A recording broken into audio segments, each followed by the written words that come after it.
Dear learners, I welcome you all to this course on understanding human rights. In our previous lecture, we discussed about the institutional mechanism that has been developed in India to promote and protect human rights.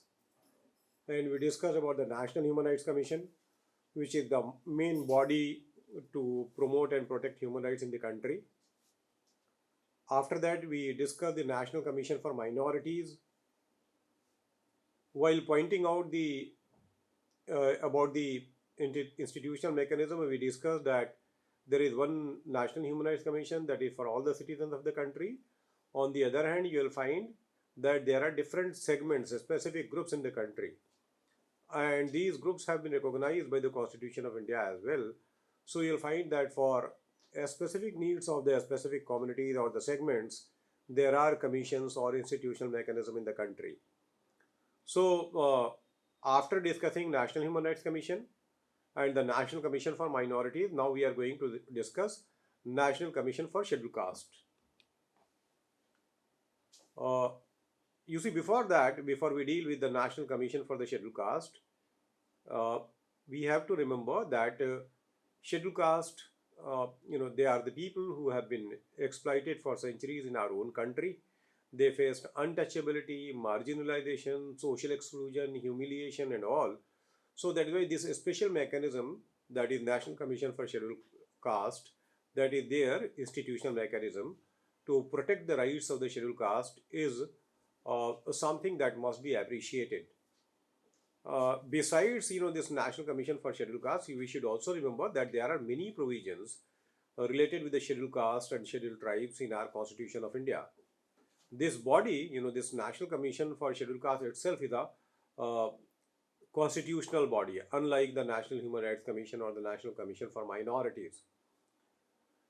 So, the National Commission for Scheduled Caste is a constitutional body in India that was established to safeguard and promote the rights and interests of the scheduled caste, SCs, also known as Dalits, as per the provisions of the Indian Constitution.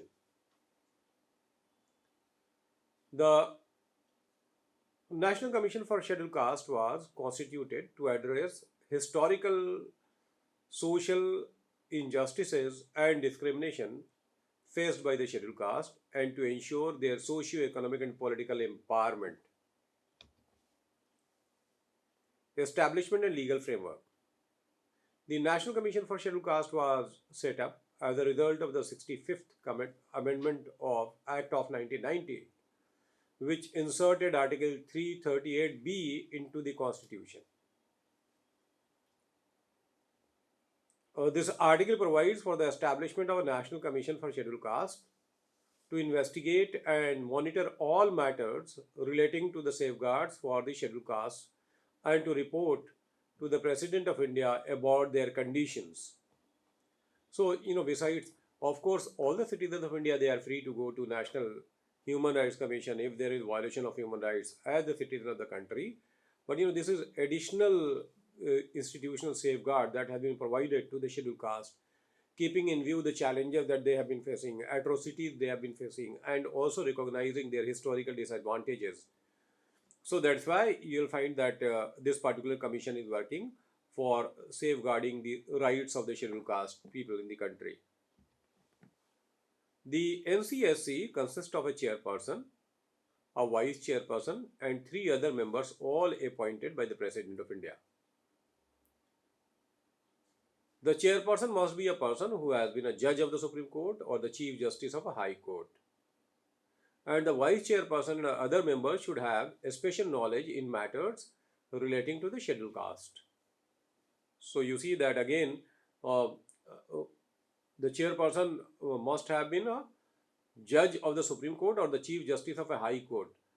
Again, when the people with this kind of qualification and this kind of experience, if they are appointed as the chairperson, you can understand they carry a lot of weight, and that's why they can discharge their duties in a more professional and better way. Also, and other members should have a special knowledge in matters relating to the scheduled caste. You see, this is also there. You'll find this kind of qualification is not there for the membership of the National Commission for Minorities.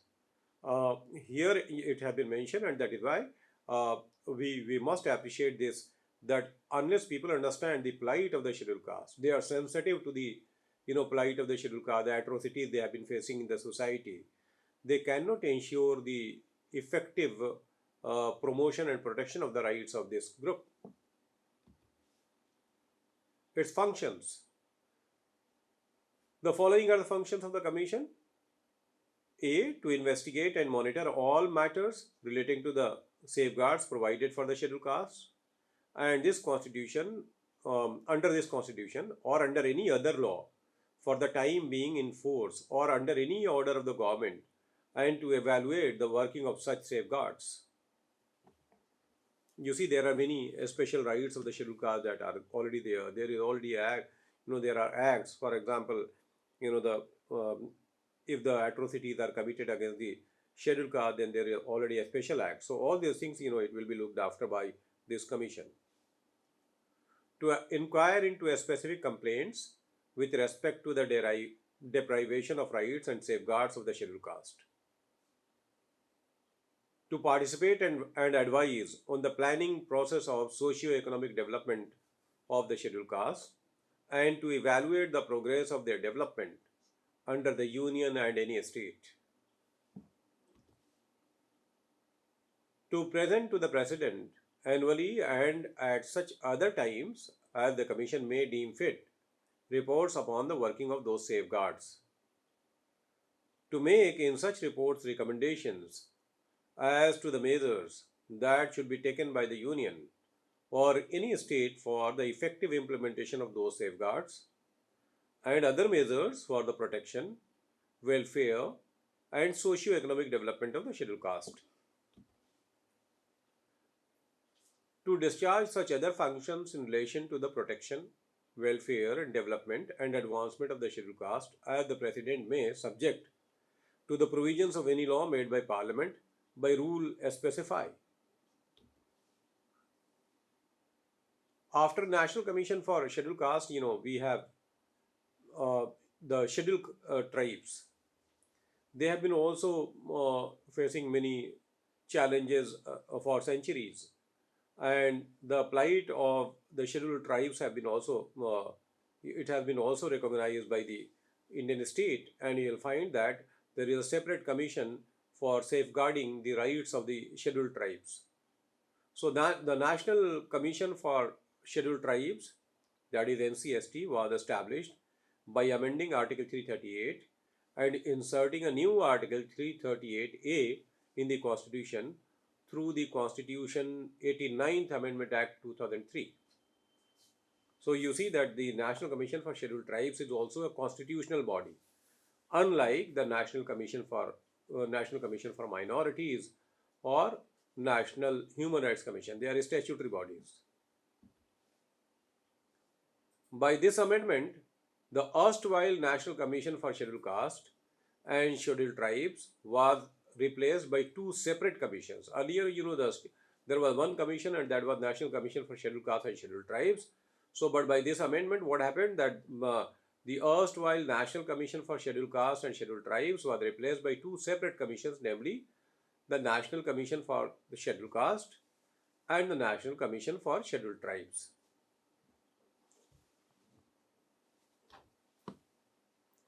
The commission comprises a chairperson, a vice chairperson, and 3 full-time members, including 1 female member.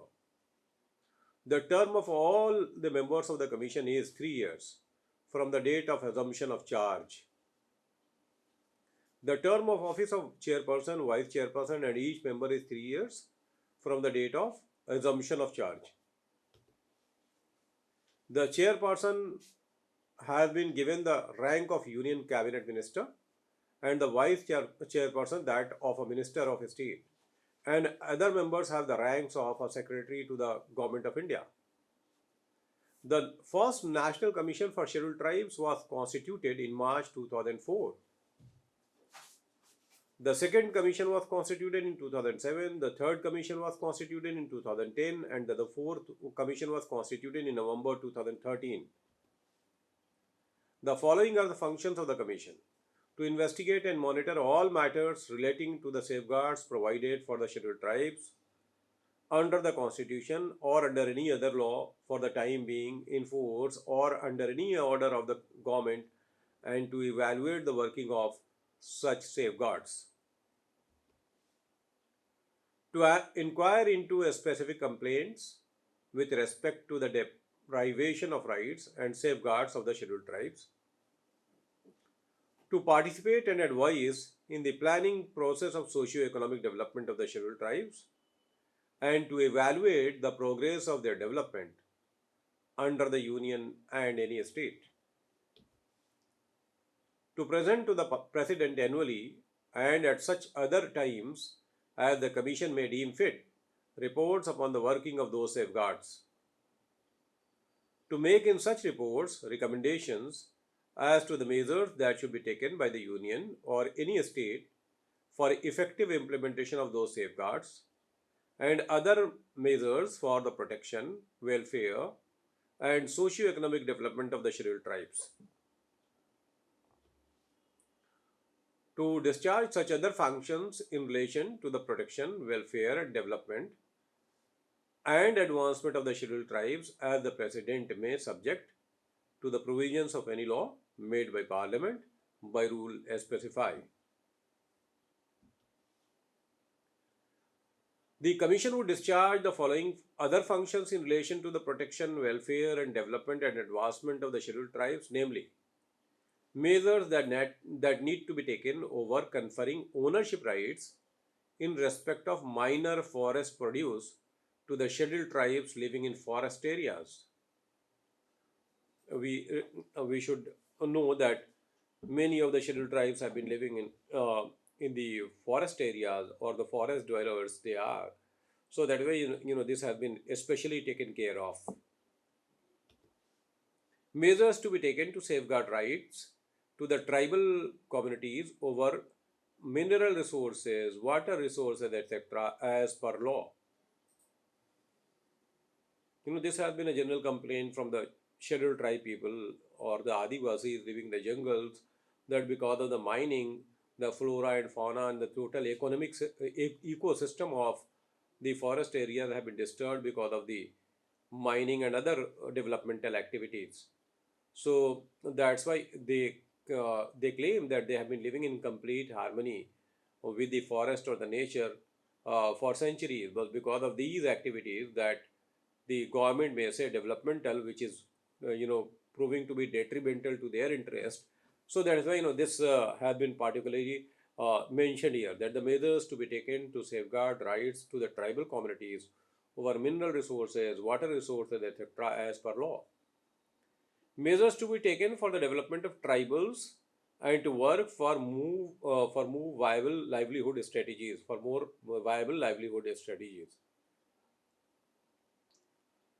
So this is for more viable livelihood strategies that you should note.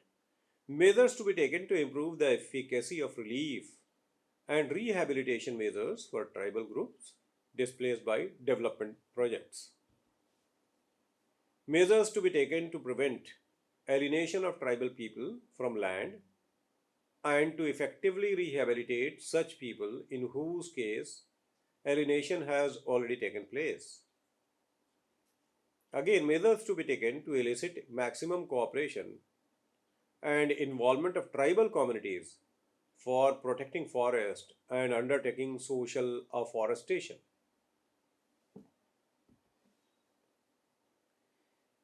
Measures to be taken to ensure full implementation of the provisions of Panchayats, extension to Scheduled Areas Act 1996.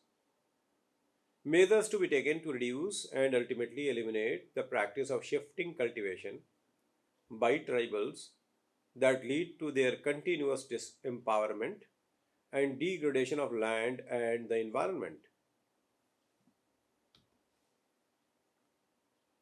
So this is the National Commission for the Scheduled Tribes. So you will find that earlier it was the Commission of the Scheduled Caste, and now the Commission for the Scheduled Tribes.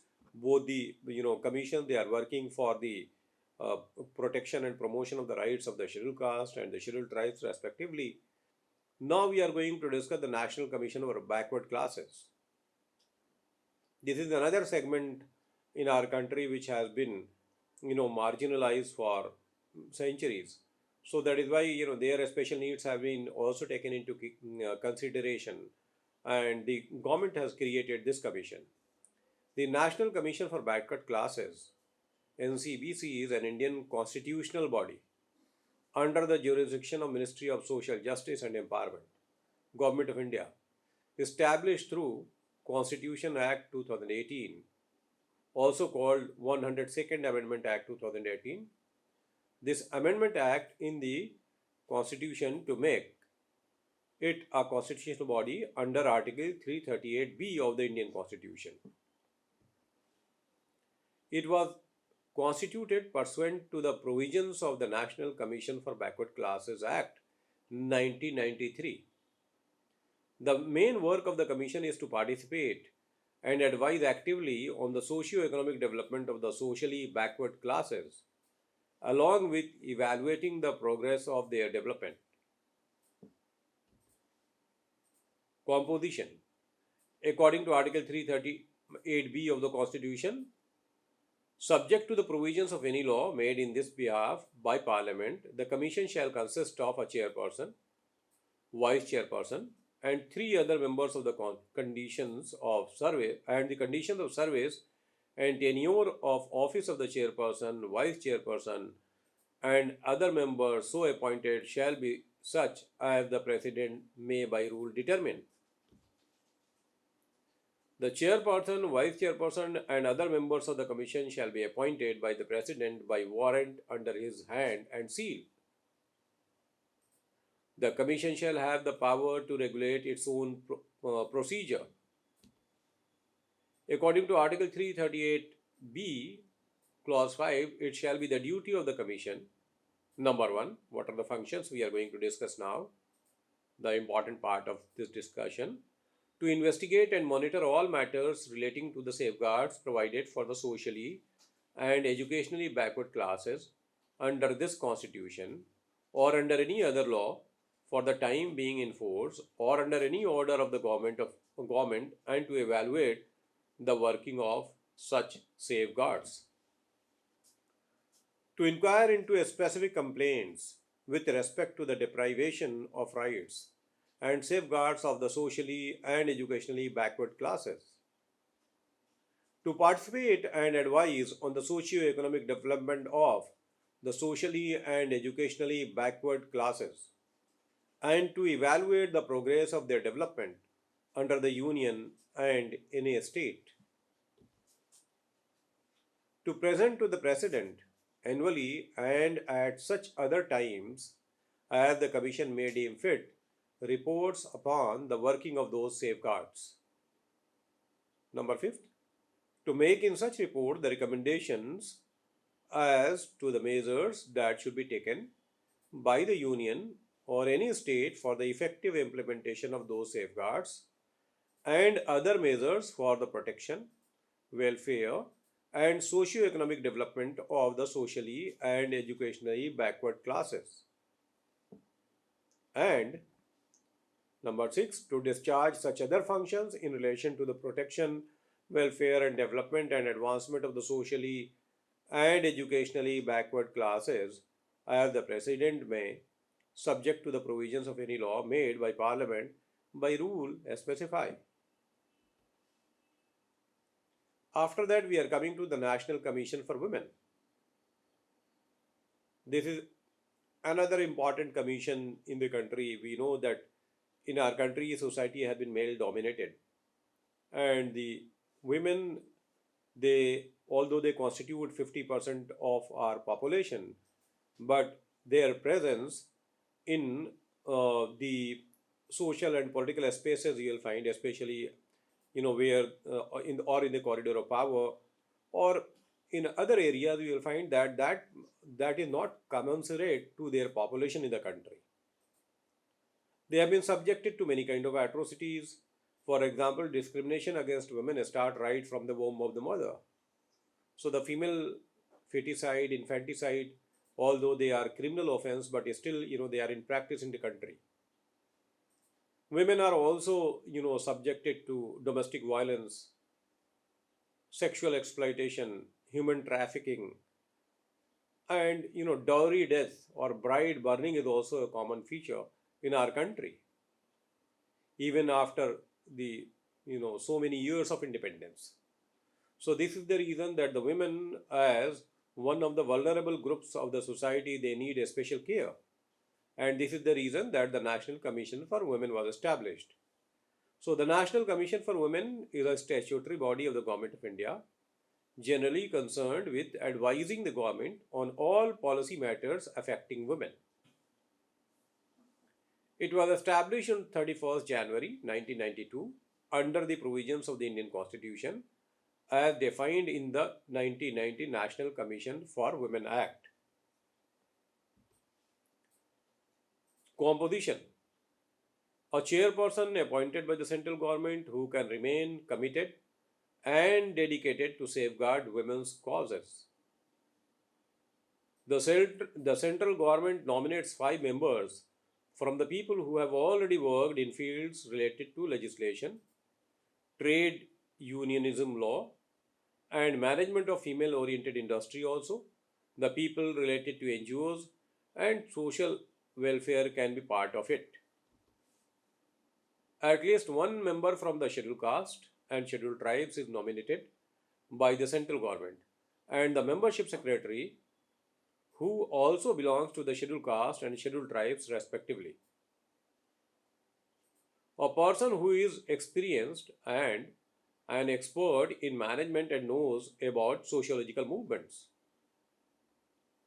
An officer with appropriate experience is employed in a civil post under the union or an all India service. Functions: the Commission shall perform all or any of the following functions, namely: A. Investigate and examine all matters relating to the safeguards provided for women under the Constitution and other laws. B. Present to the central government annually and at such other times as the Commission may deem fit reports upon the working of those safeguards. Make in such reports recommendations for the effective implementation of those safeguards, for improving the conditions of women by the union or any state. D. Review from time to time the existing provisions of the Constitution and other laws affecting women and recommend amendments thereto so as to suggest remedial legislative measures to meet any lacuna, inadequacies or shortcomings in such legislations. E. To take up cases of violations of the provisions of Constitution and of other laws relating to women with the appropriate authorities. F. Look into complaints and take suo motu notice of matters relating to: number 1. Deprivation of women's rights, non-implementation of laws enacted to provide protection to women and also to achieve the objective of equality and development. Number 3. Non-compliance of policy decisions, guidelines or instructions aimed at mitigating hardships and ensuring welfare and providing relief to women, and take up the issues arising out of such matters with appropriate authorities. Call for special studies or investigations into specific problems or situations arising out of discrimination and atrocities against women and identify the constraints so as to recommend strategies for their removal. Undertake promotional and educational research so as to suggest ways of ensuring due representation of women in all spheres and identify factors responsible for impeding their advancement, such as lack of access to housing and basic services, inadequate support services and technologies for reducing drudgery and occupational health, and for increasing their productivity. Participate and advise on the planning process of socio-economic development of women. Evaluate the progress of the development of women under the union and any state. Inspect or cause to inspect a jail, remand home, women's institution, or other place of custody where women are kept as prisoners or otherwise, and take up with the concerned authorities for remedial action if found necessary. Fund litigation involving issues affecting a large body of women. Make periodical reports to the government on any matter pertaining to women, and in particular various difficulties under which women toil, and any other matter which may be referred to it by the central government.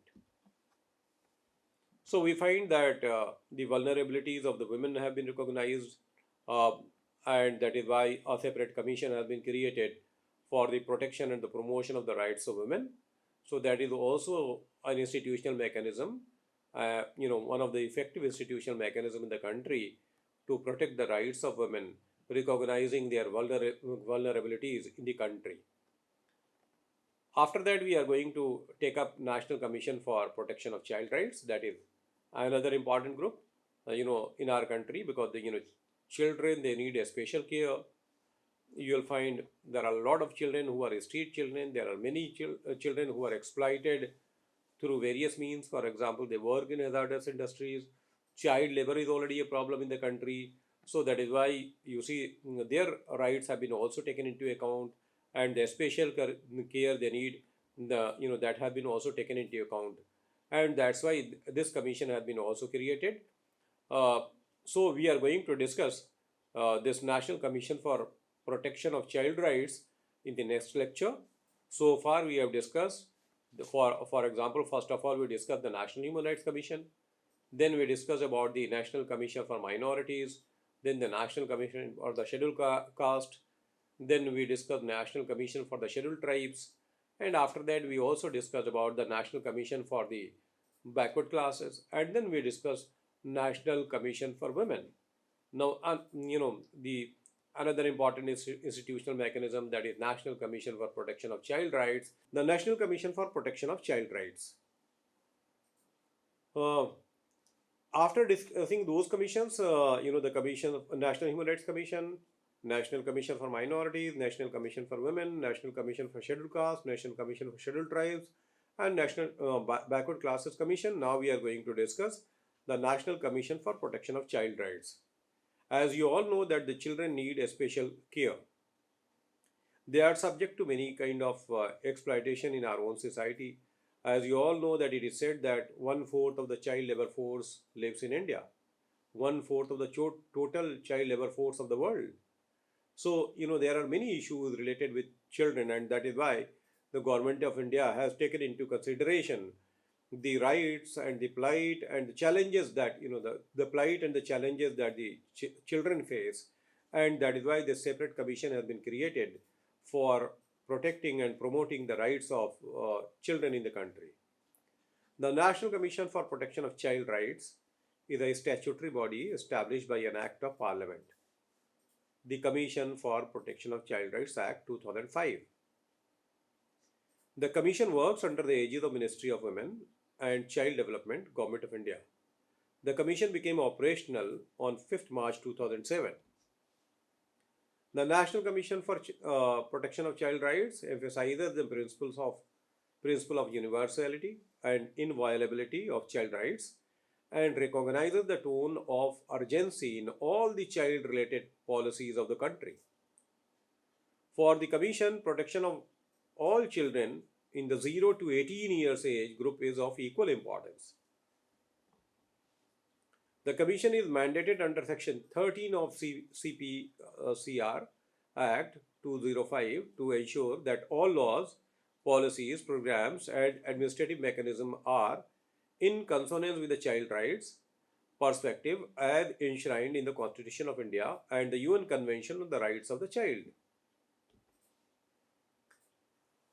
Then this is the composition of the commission. After this composition you are already seeing, and after that we will come to what are the work that have been assigned to it.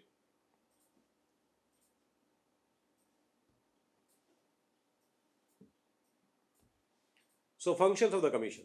The functions of the Commission for Protection of Child Rights as laid down in the Commission for Protection of Child Rights Act 2005 are as follows. Examine and review the safeguards provided by or under any law for the time being in force for the protection of child rights and recommended measures for their effective implementation.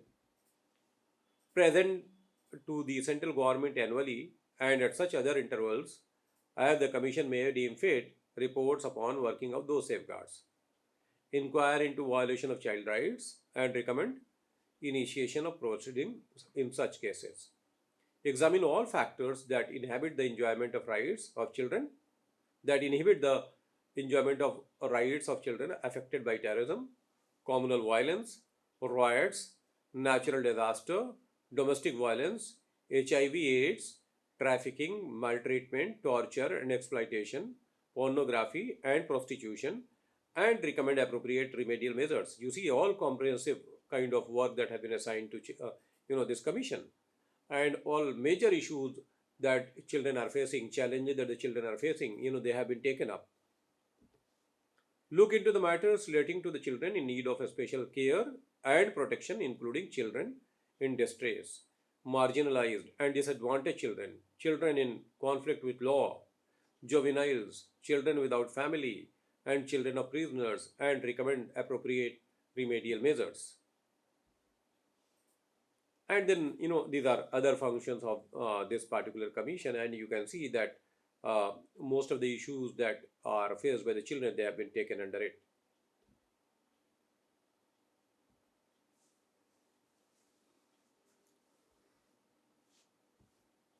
After this, we are going to discuss the Office of the Chief Commissioner for Persons with Disabilities. This is another important segment of the society, who is facing a lot of challenges, and that's why this Office of the Chief Commissioner for Persons with Disabilities was created.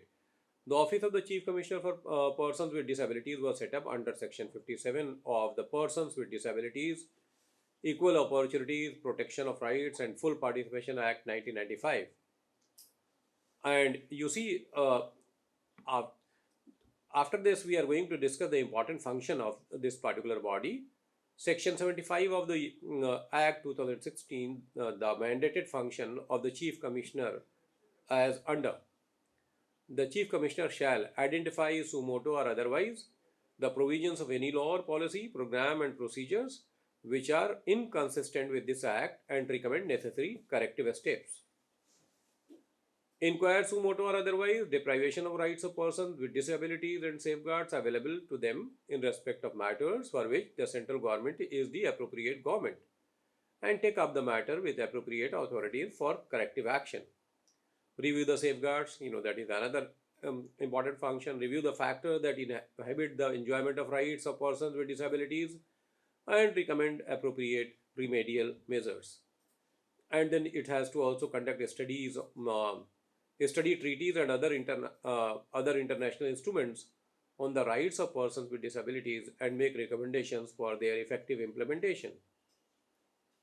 Undertake and promote research in the field of the rights of persons with disabilities and promote awareness of the rights of persons with disabilities and the safeguards available for their protection. Monitor implementation of the provisions of this Act and schemes, programs meant for persons with disabilities. Monitor utilization of funds disbursed by the central government for the benefit of persons with disabilities and perform such other functions as the central government may assign. So with this, you see, we have discussed all the important bodies dealing with the protection of human rights. There is one National Human Rights Commission, and after that the different segment of the society, their special needs, There are special, problems, challenges, they have been taken into account. And separately, you will find institutional mechanism has been created in the country to promote and protect the rights of the people in India. So, with this, we are going to conclude our lecture on institutional mechanism. And in the next lecture, we will be taking up next topic. Thank you very much.